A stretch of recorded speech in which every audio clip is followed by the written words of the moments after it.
అనంత శ్రీరామ్ గారు హైందవ శంకరాభం అనే సభ అయితే ఉందో ఆ సభలో మాట్లాడుతూ కల్కి సినిమాలో కర్ణుడి గురించి అండ్ పాటల రూపంలో హిందుత్వాన్ని రంభ ఉర్వశి మేనకల్ని ఇట్లాగా రావేనా రంభ అద్దమగుడు వాడు అత్త కూతురు ఏంటి ఈ పాటలు ఏంటి మరి రాసింది ఎవడు? కల్కి సినిమా తీసిన అతను ఆ డైరెక్టరు మరి అతనికి తెలియదా? నాగశ్వినికి తెలియదా నేను తప్పు చేస్తున్నాను, అరే హిందూ ధర్మంలో ఇట్లా లేదు, మరి ఎందుకు ఆడింది ఆ సినిమా, ఎందుకు చూశారు? మరి నిజంగా హిందువులకు అన్యాయం జరుగుతుందన్న. సెంట్రల్ గవర్నమెంట్ ప్రధానమంత్రి ఎవరు? నరేంద్ర మోడీ ఏ భావజాలం కలిగినటువంటి వ్యక్తి? హిందుత్వమే కదా. పెద్ద సెంట్రల్ లెవెల్లోనే నరేంద్ర మోడీ గారిని. అండ్ ఇంకొక విషయం ఏంటంటే అన్న, ఇప్పుడు ఎవరైతే ఈ ఇష్యూ బయటికి రాగానే చాలామంది యూట్యూబ్ ఛానళ్ళలో బయటకు వచ్చి ఆయన రాసిన పాటలు అవ్వచ్చు, ఇంకా కొంతమంది ఇప్పుడు చాగంటి గారు కావచ్చు, వీళ్ళందరూ కూడా మా హిందుత్వంలోనే ఉంది ఇదంతా, మా హిందువులు గుళ్ళల్లోకి రానియకపోవడం వల్లనే. మరి ఇప్పుడు వాస్తవానికి ఎస్సీ ఎస్టీ బీసీలు వాళ్ళు అంటరాని వాళ్ళు, అన్టచబుల్ పీపుల్స్ అంటారు, అంటరాని వాళ్ళు అంటారు కదా, వీళ్ళందరూ ఒకప్పుడు హిందువులేగా. వీళ్ళని ఆ రోజుల్లోనే వాళ్ళ దేవాలయంలోకి రాణిస్తే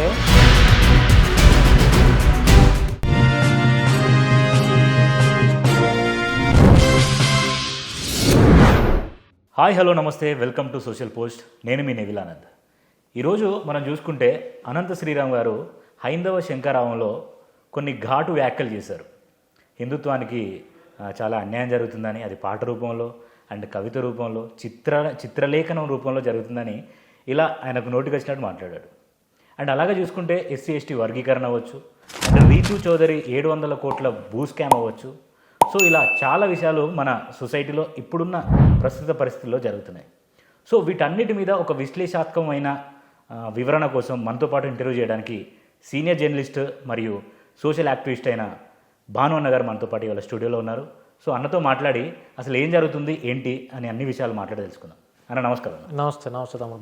బాగున్నా, మీరెలా ఉన్నారు? బాగున్నాను అన్న. చూసే ఉంటారు, అంటే అనంత శ్రీరామ్ గారు వాళ్ళ హైందవ శంకరాభం అనే సభ అయితే ఉందో ఆ సభలో మాట్లాడుతూ కల్కి సినిమాలో కర్ణుడి గురించి అండ్ పాటల రూపంలో హిందుత్వాన్ని దెబ్బతీస్తున్నారు, మన ముందే మా కళ్ళ ముందే ఇలా జరుగుతుంటే చూస్తూ ఊరుకుంటామా అని ఆ కింద ఉన్న వాళ్ళ హిందూ బంధువులకి చెప్పుకుంటూ వచ్చారన్న.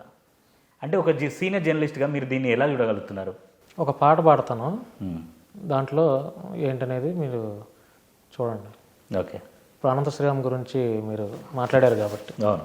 రావేనా రంభ అద్దమడుగు వాగులో నా అత్త కూతురిలా కదలిరా ఊర్వశి ఓ సోసి పిల్ల కోడి పెట్టాలా వయ్యారి పావురాయి పుంజుల ఒదిగిపో మేనక బంగారు తొక్కుడు లడ్డులా బంగారు బాతుగుడ్డులా ఇలా ఇలా అని రంభా ఉర్వశి మేనక. అవును. అంటే భూలోకంలో ఉన్నటువంటి ఆ పైలోకంలో ఉన్నటువంటి రంభా ఉర్వశి మేనకలను ఉద్దేశించి రాసింది ఎవరు? అనంత శ్రీరామ్. అంటే వీటికి కొంచెం డెప్త్గా అర్థాలు ఇది చేస్తే రావేనా రంభ, రావే అంటారా రంభాని? అంటే ఇప్పుడు వాళ్ళు హిందువులు రంభా ఉర్వశి మేనకల్ని దేవతలుగా ఏదో చూస్తారు కదా, మరి రంభా ఉర్వశి మేనకల్ని ఇట్లాగా రావేనా రంభ అద్దమగుడు వాడు అత్త కూతురు ఏంటి ఈ పాటలు ఏంటి మరి రాసింది ఎవడు? అనంత శ్రీరామ్. మరి బుద్ధి ఉండదా అనంత శ్రీరామ్కి? ఒకవేళ నువ్వు ఎదుటి వారిని కించపరుస్తూ ఇట్లా చూపించి మాట్లాడుతున్నావు అంటే 4 వేళ్ళు నా వైపు నేను మాట్లాడదా? అవును. అక్కడ మాట్లాడేసాడు హైందవ శంకరాభం పేరుతో, ఏదో ఇన్విటేషన్ ఇచ్చారు కదా అని చెప్పి ఆ స్టేజ్ మీద మాట్లాడి ఏదో పెద్ద పెద్ద డైలాగులు, సినిమా డైలాగులు చెప్పాడు. ఎందుకంటే అతను సినిమా వాడు కాబట్టి. మరి అతను రాసిన ఈ పాటలు ఏం డెప్త్ ఏంటి, భావం ఏంటి కనపడుతుందిగా. అతను పక్కన కించపరుస్తూ రంభా ఉర్వశి మేనకలను కించపరుస్తూ అతను సినిమా పాటలు రాసి ఎదుటివారు ఎట్లా చేస్తున్నారు, మా సినిమా ప్రభావం ఎట్లా చూపుతుంది, హైందవ ధర్మాన్ని కించపరుస్తున్నారని మాట్లాడితే ఎట్లాగా? కల్కి సినిమా తీసిన అతను ఆ డైరెక్టరు, మరి అతనికి తెలియదా? నాగశ్వినికి తెలియదా నేను తప్పు చేస్తున్నాను, అరే హిందూ ధర్మంలో ఎట్లా లేదు అని చెప్పి? మరి ఎందుకు ఆడింది ఆ సినిమా, ఎందుకు చూశారు? మరి అంటే కల్కి సినిమాని ఎంతమంది హిందువులు చూసుంటారు? ఇది తప్పని ఎందుకు ఏ ఒక్కడో చెప్పలేదు? ఇప్పుడు కర్ణుడి గురించి ఏదో అట్లా తీశారని చెప్తున్నారు కదా, చాలామంది హిందువులు చూసుంటారుగా, చూడలేదంటారా? యావత్ భారతదేశం చూసింది. చూసింది కదా, ఎన్ని వందల కోట్లు కలెక్ట్ చేసింది అది. మరి అరే బాబు, అంటే జ్ఞానం ఉన్నటువంటి ఏ హిందువు కూడా ఎందుకు ఖండించలేకపోయాడు కల్కి సినిమా? సో ఏంటంటే ఇవన్నీ ఏదో ఫేమ్. ఆల్రెడీ అనంత శ్రీరాము ఆల్రెడీ మంచి లిరిక్ రైటరు, అందరికీ తెలుసు. ఆ స్టేజ్ మీద హైందవ శంకరావం, ఏపీలో జరిగినటువంటి హైందవ శంకరావం అక్కడ మాట్లాడినటువంటి వ్యాఖ్యల పట్ల అతనికి ఇప్పుడు ఊరికినే అతనికి డీఫేమ్ అయిపోయాడు. ఇప్పటి వరకు ఒక మంచి గౌరవంగా స్టేజ్కి షోకి పిలిచి ఏదో కొంచెం రెస్పెక్ట్ ఉండేది. ఇక అతని మీద ఉన్నటువంటి టోటల్గా ఒపీనియన్ అంతా మారిపోయింది. ఇప్పుడు సోషల్ మీడియాలో పిచ్చగా ఆడేసుకుంటున్నారు అతన్ని. ఎందుకు అలాంటి వ్యాఖ్యలు ఎందుకు చేయటం? అతను హిందువు కదా, క్రైస్తవులు ముస్లిమ్స్ కూడా చూసుంటారు కదా అతని పాటలు, అందరూ చూస్తారు కదా. మరి అప్పుడు నేను హిందువుని, నాకు హిందూ భక్తి ఎక్కువ, ఎవడో ఏ క్రైస్తవుడు ముస్లింలు చూడొద్దు, వినొద్దు నా పాటలు అని చెప్పాలి. అతను స్టేట్మెంట్ ఇవ్వమనండి. ఇప్పుడు ఒక పాట రాస్తే 4 లక్షలు తీసుకుంటున్నాడు. మరి ఎందుకు ఎట్లా తీసుకుంటున్నాడు? సో ఇది అనంత శ్రీరామ్. అంటే ఇప్పుడు వాళ్ళ హిందువులు కూడా, అంటే హిందుత్వంలో ఉన్న వాళ్ళ పూజలు పునస్కారాలు చేసే గురువులు అవ్వచ్చు, బాబాలు అవ్వచ్చు, వాళ్ళు కూడా వచ్చి ఏమంటున్నారంటే అసలు అనంత శ్రీరామ్కి మైండ్ లేదు, ఎలా మాట్లాడినా మాకే అర్థం కావట్లేదు అని వాళ్ళ హిందువులే సిగ్గుపడేలా చేశారు. మైండ్ లేదు మరి, అతని కళ్ళు మాత్రమే కనపడమేమో అనుకున్నాం, కానీ ఇప్పుడు మైండ్ కూడా లేదు అతనికి. లేకపోతే ఇప్పుడు అంత పెద్ద స్టేజ్ మీద చాలామంది హిందువులు ఉన్నారు, నీకు ఒక మంచి అవకాశం వచ్చింది, హిందూ ధర్మం గొప్పతనం గురించి చెప్పు, హిందూ ధర్మం ఏంటో చెప్పు, హిందువులు ఎలా ఉండాలో చెప్పు, హిందూ బాబాలు ఎలా ఉండాలో చెప్పు, హిందూ దేవాలయాలు ఎలా ఉండాలో చెప్పు, ప్రస్తుతం హిందూ దేవాలయాల పరిస్థితి ఎలా ఉందో చెప్పు, భగవద్గీత గురించి చెప్పు, రామాయణం గురించి చెప్పు, లేకపోతే మహాభారతం గురించి చెప్పు, శ్రీరాముడు గురించి చెప్పు. అంతేగాని ఇవన్నీ ఎందుకు? నిజంగా హిందువులకు అన్యాయం జరుగుతుంది అన్న సమాజం? ఎక్కడ జరుగుతుంది హిందువులకు అన్యాయం? ఏ రూపంలో జరుగుతుంది అన్యాయం? అంటే ఎట్లా అణచివేయబడుతున్నారు హిందువులు? ఎక్కడ రక్షణ లేదు హిందువులకి. అసలు భారతదేశం అంతా తిరిగి చూస్తే ఎక్కడైనా రక్షణ లేని వాళ్ళు ఉన్నారంటే హిందువులే ఉన్నారని అంటున్నారు. సెంట్రల్ గవర్నమెంట్ ప్రధానమంత్రి ఎవరు? నరేంద్ర మోడీ. నరేంద్ర మోడీ ఏ భావజాలం కలిగినటువంటి వ్యక్తి? హిందుత్వమే కదా. ఆర్ఎస్ఎస్, బీజేపీ, ఇవన్నీ అంతే. అంత పెద్ద సెంట్రల్ లెవెల్లోనే నరేంద్ర మోడీ గారిని పెట్టుకుని హిందువులకు అన్యాయం జరుగుతుందంటే ఎట్లా? నమ్మశక్యంగా ఉంది అసలు ఆ మాటలు? ఆల్రెడీ నరేంద్ర మోడీ, బీజేపీ అంటేనే ఆర్ఎస్ఎస్ ఎక్కువని, హిందూ భావజాలాలు ఎక్కువని తెలుసు కదా మనందరికీ. మరి హిందువులకి అన్యాయం ఎట్లా జరుగుతుంది? అదంతా ఉట్టి మాటలు, అందులో డౌట్. హిందువులకి అక్కడ అన్యాయం జరగట్లా, ఏం లేదు. కొంతమంది ఏమంటున్నారంటే అక్కడ అనంత శ్రీరామ్ ఏం చేసిండంటే కింద కూర్చున్న ఎవరైతే ఎస్సీ ఎస్టీ బీసీ వర్గాల వాళ్ళు ఉన్నారో వాళ్ళు మాత్రమే కింద ఉన్నారు తప్ప ఉద్యోగానికి పోయేటోడు కావచ్చు, బిజినెస్ మ్యాన్ అవ్వచ్చు, ఎవడైనా హైందవ శంకరామంకు వేయండా. సో వాళ్ళని ఉసిగొల్పి మనలో మన గొడవలు పెట్టడానికి చేసిన వ్యాఖ్యల్లా ఉన్నాయి తప్ప వేరే ఏం లేదంటున్నారు. దాన్ని ఎలా చూస్తారు? మళ్ళీ ఒక్కసారి అడగండి ప్రశ్న. కింద ఎవరైతే కూర్చున్నారో స్టేజ్ కింద ఆడియన్స్, అదే మొన్న వచ్చిన వాళ్ళు, హిందూ బంధువులు అని పిలిచిన వాళ్ళు ఎవరైతే కింద కూర్చున్నారో వాళ్ళు ఎస్సీ ఎస్టీ బీసీ మైనారిటీ వాళ్ళు మాత్రమే కింద కూర్చున్నారు. ఏ బిజినెస్ మ్యాన్ అవ్వచ్చు కానీ, ఏ వ్యాపారవేత్తలు కానీ, జాబ్ చేసేటోడు కానీ ఎవడక్కడికి పోలేదు. సో మనలో మనల్ని ఉసిగొలిపి గొడవలు పెట్టడానికి మాత్రమే చేశాడు తప్ప వేరే వాళ్ళకి ఎలాంటి అన్యాయం జరుగుతలేదని కొంతమంది విశ్లేషకులు చెప్తున్నారు. ఇప్పుడు అనంత శ్రీరాము అంత పెద్ద స్టేజ్ మీద అనంత శ్రీరాముకి ఎందుకు ఇన్విటేషన్ ఇచ్చారు? కామన్ మ్యాన్కి ఎందుకు ఇవ్వలేదు? మరి అనంత శ్రీరామ్ అక్కడ ఎందుకు నిలబడి మాట్లాడాడు? కింద కూర్చోవచ్చుగా. ఆడియన్స్ని కనీసం ఒక 10 మందినైనా అక్కడ కూర్చున్న 100 మంది వచ్చినటువంటి, 1000 మంది వచ్చినటువంటి హిందూ సోదరుల మధ్య కూర్చొని మనం ఇలా ఉండాలి, ఇలా ఉండాలని కనీసం ఒక 10 మందినైనా మంచి ఉద్దేశంతో మంచి మాటలు చెప్పాలిగా. అతను అంటే ఏదో మాట్లాడదాం అనుకున్నాడులే కానీ అంతమంది హిందువులను చూసి మైండ్ పోయింది అతనికి. అంతే, ఏదో మాట్లాడదాం అనుకో. అతను మంచి వక్త, చక్కగా మాట్లాడతాడు, తెలుగు భాష మీద మంచి పరిజ్ఞానం ఉంది, మంచి పరిపక్వత ఉంది. కానీ అంతమందిని చూసేసరికి ఏం మాట్లాడాలో తెలియక ఇట్లాంటి ఇప్పుడు కాంట్రవర్షియల్గా కామెంట్స్ చేశాడు. ఇప్పుడు ఇరుక్కున్నాడు. అండ్ ఇంకొక విషయం ఏంటంటే అన్న, ఇప్పుడు ఎవరైతే ఈ ఇష్యూ బయటికి రాగానే చాలామంది యూట్యూబ్ ఛానల్ వాళ్ళు బయటకు వచ్చారు. ఆయన రాసిన పాటలు అవ్వచ్చు, ఇంకా కొంతమంది ఇప్పుడు చాగంటి గారు కావచ్చు, వీళ్ళందరూ కూడా మా హిందుత్వంలోనే ఉంది ఇదంతా, మా హిందువులే దగ్గర రానియలేదు, మా హిందువులు గుళ్ళల్లోకి రానియకపోవడం వల్లనే వేరే వేరే మతాలు పుట్టుకొచ్చినాయి, అసలు మాకు బుద్ధి లేదన్న మాటలు చాలా ఉన్నాయి. మరి ఇప్పుడు వాస్తవానికి ఇప్పుడు సమాజంలో ఎస్సీ ఎస్టీ బీసీలు వాళ్ళు అంటరాని వాళ్ళు, అన్టచబుల్ పీపుల్స్ అంటారు, అంటరాని వాళ్ళు అంటారు కదా, వీళ్ళందరూ ఒకప్పుడు హిందువులేగా. హిందువులే, వాస్తవానికి హిందువులే. ఈ రోజుకి కొంతమంది సర్టిఫికేట్లో చూసుకున్నా హిందూ మాదిగా, హిందూ మాల, హిందూ మాదిగ దాసు, హిందూ మాలదాసు ఇట్లాగా ఉంటాయి.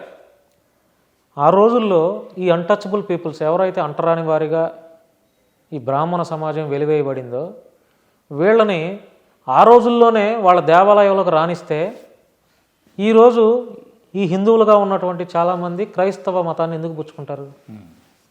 ఆ రోజుల్లో దేవాలయాల దగ్గరకు వచ్చి గుడిలోకి రావాలంటే ఉండదు. అంతెందుకు మొన్న ఇళయరాజాని రానిచ్చారా? అది నిజంగానే అసలు నిజంగా మనకు వీడియోలో కనపడుతుంది కదా, నువ్వు గర్భగుడిలోకి వెళ్ళడానికి వీల్లేదు అని చెప్పి అక్కడ కొంత డిస్కషన్ జరిగింది. ఇళయరాజా ఎన్ని వందల సినిమాలకి మ్యూజిక్ ఇచ్చాడు. అతను ఎంత గొప్ప వ్యక్తి అతను, చాలా చాలా గొప్ప. ఈరోజు సెలబ్రిటీస్, ఈరోజు కొంతమంది స్టార్స్ ఈరోజు మంచి మంచి సెలబ్రిటీలుగా మంచి పేరు సంపాదించుకున్నారంటే బ్యాక్గ్రౌండ్ ఆయన మ్యూజిక్ లేదా సినిమాలు ఆయన హిట్ అయినాయి అంటే చాలామంది. అవును. మరి ఇళయరాజాకి అంతటోడికే గుళ్ళోకి రానివ్వలేదంటే ఏమనాలి? సో ఆ రోజుల్లోనే గుళ్ళోకి రానిచ్చుంటే ఎస్సీలని, బీసీలని, ఎస్టీలని రానిచ్చుంటే ఈరోజు హైందవ ధర్మం వదిలేసేసి క్రైస్తవ మతాల్లోకి ఎందుకు వస్తారు? వాళ్ళు ఇప్పుడు నువ్వు ఉన్నావు తమ్ముడు, నీ దగ్గరకు ఒక హెల్ప్ కోసం వచ్చా, నువ్వు చేయలే, మన కెమెరామెన్ చేశాడు, నాకు నువ్వు చేయలేదు కాబట్టేగా నేను కెమెరామెన్ దగ్గరికి వెళ్ళింది. అదే నువ్వు చేస్తే నా దగ్గర ఆగిపోయాడు కదా. సో ఇప్పుడు ఈ ఎస్సీ, ఎస్టీ, బీసీ అనే వాళ్ళని నీ దగ్గరికి వచ్చినప్పుడు నువ్వే వాళ్ళని ఆదరించి, వాళ్ళని గౌరవించి, వాళ్ళని ప్రేమగా దగ్గరకు తీసుకుంటే పక్క మతం వైపు ఎందుకు వెళ్తాడు? నువ్వు అంటరాని వాడిగా చూసావు, నువ్వు గౌరవించలా, నువ్వు మనిషిగా గుర్తించలా, నువ్వు అంటరాని వాడిగా చూసి వాడిని ఇంకా ఆత్మాభిమానం మీద దెబ్బ కొట్టారు. వాడు ఏం చేశాడు? గౌరవం ఎక్కడ దొరుకుతుంది? ప్లస్ చదువుకోనివ్వలా, చదువుకోవడానికి అవకాశాలు ఇవ్వాలా, గుళ్ళోకి రానివ్వాలా, బళ్ళోకి రానివ్వాలా, వెలివేశారు, ఊరవతలు పెట్టారు. మీరు అలా చేశారు కాబట్టే ఎక్కడైతే గౌరవం ఉందో, ఎక్కడైతే విలువిచ్చారో, ఎక్కడైతే మనిషిగా గుర్తించారో, ఎక్కడైతే గౌరవం చూపించారో, ఎక్కడైతే చదువు నేర్పించారో, బళ్ళోకి రానిచ్చారో వాళ్ళ దగ్గరికి వెళ్ళారు. వాళ్ళంతా చేసింది ఎవరు? బ్రిటిష్ వారు. బ్రిటిష్ వారు అలా చేశారు కాబట్టి హిందువులుగా ఉన్న చాలామంది క్రైస్తవ మతంలోకి మారారు. ఇక్కడ తప్పెవరది ఇప్పుడు? ఖచ్చితంగా మీరు అన్నట్టు వాళ్ళదే అవుతుంది. అంతే కదా. ఇప్పుడు నువ్వు దగ్గరికి వచ్చినప్పుడు నువ్వు హెల్ప్ నువ్వు నాకు నువ్వు చేయలేదు కాబట్టి నా మైండ్ ఇంకొకళ్ళ మీదకి వెళ్ళింది. అదే నువ్వు చేస్తుంటే అక్కడే ఆగిపోయేది నా మైండ్, ఇంకొకళ్ళ వైపు ఎందుకు చూడాల్సి వచ్చేది? సో తప్పు అక్కడ పెట్టుకొని ఇప్పుడు అనకూడదు. చాలామంది ఇప్పుడు ఈ రాధా మనోహర్ దాస్ ఉన్నాడు, పెద్ద వెధవవాడు. సొసైటీలో ఫస్ట్ మనందరం హ్యుమానిటీస్, మనుషులం, మనందరం మనుషులం అనేది మర్చిపోయాడు. తర్వాతే కులాలు. ఫస్ట్ మనిషి పుట్టినాకే కులాలు ఇవన్నీ పుట్టినాయి. అంతే కదా. రాధా మనోహర్ దాస్ లాంటి ఈడు చవటల దద్దమ్మ రాధా మనోహర్ దాస్ అనేవాడు, వాడితో కూడా నేను ఒక చిన్న డిబేట్ చేశాను. నా ప్రశ్నలకి సమాధానం చెప్పలేక పారిపోయాడు. మీరు తమ్ముళ్ళలో కూడా ఇలాగే పెట్టాలి. పారిపోయాడు వాడు. వాడికి సొసైటీకి ఒక మంచి మెసేజ్ ఇద్దాం.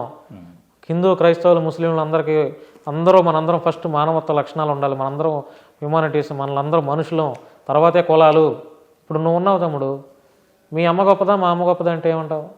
అమ్మ గొప్పదని అంటావు. మీ అమ్మ మీకు గొప్పది, నా అమ్మ నాకు గొప్పది.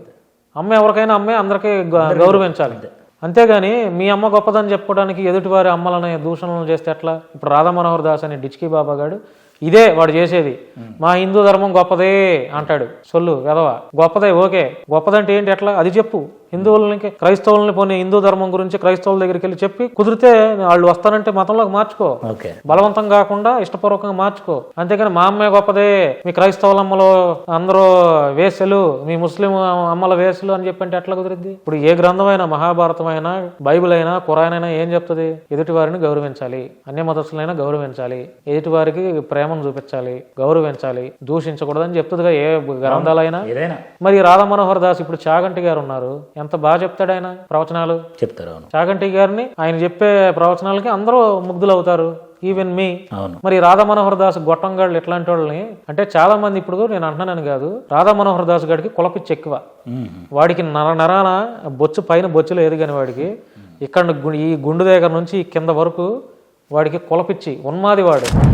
నేను హిందూ ధర్మంలో ఉన్నటువంటి ఎవరినేమనట్లా, ఒక రాధా మనోహర్ దాస్ గారు. ఎందుకంటే హిందువుల్లో చాలా మంది మంచివాళ్ళు లేరు. చాగంటి గారు హిందువేగా, మంచివాడు కదా ఆయన. మంచి మంచి ప్రవచనాలు చెప్పట్లా, సొసైటీకి మంచి మంచి మెసేజ్ ఇవ్వాలి, ఆయన ప్రవచనాలతో ఆకట్టుకుంటున్నాడు కదా. హిందూ ధర్మంలో చాలా గొప్పవాళ్ళు లేరా? ఈ రాధా మనోహర్ దాస్ గారు లాంటి వాళ్ళు ఎందుకు ఇట్లా రెచ్చిపోతున్నారు? సమాజంలో మనుషుల మధ్య, కులాల మధ్య గొడవలు పెట్టి, చిచ్చు పెట్టి, ఎంతసేపు క్రిస్టియన్లే ముస్లింలు దూషణ చేయటం ఎంతవరకు కరెక్ట్? మీ సోషల్ పోస్ట్ టీవీ సందర్భం నుంచి వాడికి సవాల్ చేస్తా, దమ్ముంటే వాడికి ఇదే సోషల్ పోస్ట్ టీవీలో వాడిని మీరు డిబేట్కి పిలిపించండి, నేను వస్తా. వాడిని ఈ ఇంటర్వ్యూలు వాడు కనుక వస్తే పారిపోయేటట్టు చేస్తా. ఫేస్ టు ఫేస్ పెడితే మీరు వస్తారా? 100% వస్తా.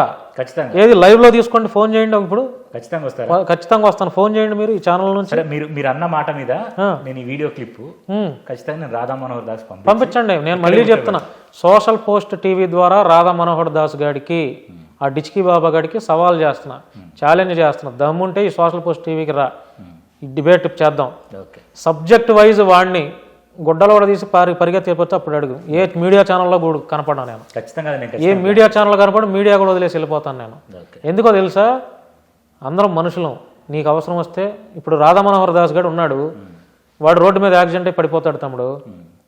అక్కడ ఏ హిందువు ఉండడు, ఒక క్రైస్తవుడు ఒక ముస్లిం ఉంటాడు. వాడు రోడ్డు మీద యాక్సిడెంట్ అయి పడిపోయి ఉన్నాడు అని చెప్పి ఏ ముస్లిం కుర్రాడో లేకపోతే ముస్లిం వాళ్ళు వెళ్ళి, క్రైస్తవులు వెళ్ళి లేపి అంబులెన్స్కి ఫోన్ చేసి హాస్పిటల్లో జాయిన్ చేపిస్తారు. ఆ టైంలో కూడా నువ్వు క్రైస్తవుడివి, నువ్వు ముస్లిం, నువ్వు నాకు హెల్ప్ చేస్తున్నావు ఏంట్రా, అవసరమైతే నా ప్రాణాన్ని వదిలేస్తా అంటాడా? అసలు ఎవరు అనడుగా.